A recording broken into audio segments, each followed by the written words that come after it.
History enthusiasts, prepare to have your minds blown. 4 ancient shipwrecks have just been uncovered in Brunswick County, and the mysteries swirling around them are almost as deep as the waters where they were found. But here's where it gets controversial. Some of these discoveries could rewrite what we thought we knew about colonial seafaring in North Carolina. A dedicated team of archaeologists from East Carolina University's program in maritime studies recently struck maritime gold at the Brunswick town Fort Anderson State Historic Site. Not only did they identify 4 shipwrecks along the shoreline during their May and June fieldwork, but they also uncovered remnants of colonial-era waterfront structures, giving us a rare glimpse into 18th-century port life. One particularly eyebrow-raising find? The potential remains of La Fortuna, a notorious Spanish privateer from Cuba. Historical records tell us that La Fortuna met its end in a fiery explosion near Brunswick town at the closing of King George's War in September 1748. Now, almost 3 centuries later, clues to its fate have surfaced again. In the very vicinity where diver Denison Breese retrieved an 18th-century cannon in 1985, believed to be from the same ill-fated ship. While the archaeologists have yet to confirm the wreck's identity, the evidence is stacking up.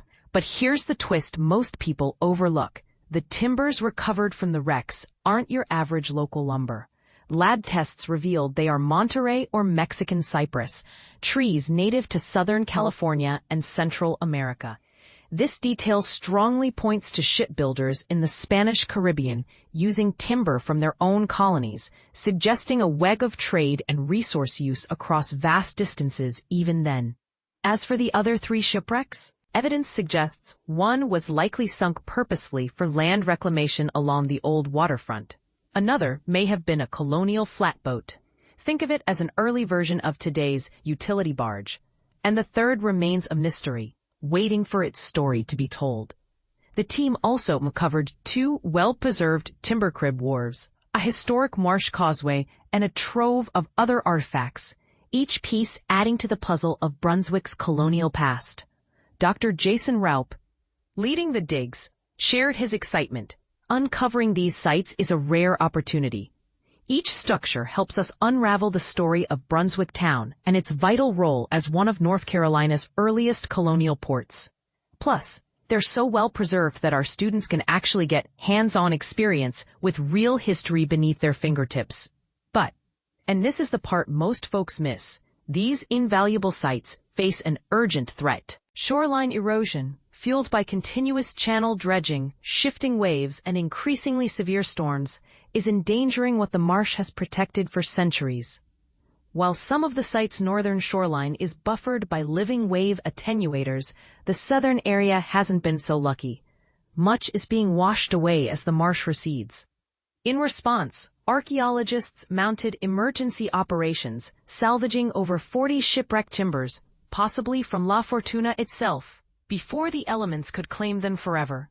Thanks to the rapid action, all the salvaged wood is now in safe, expert hands at the NC Office of State Archaeology's Queen Anne's Revenge Conservation Laboratory, where it will undergo careful preservation for future generations and research.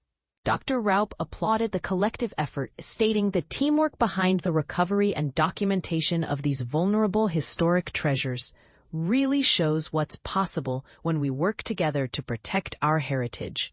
So what do you think? Should more resources go towards preserving underwater archaeological sites, or do you feel nature should be left to run its course?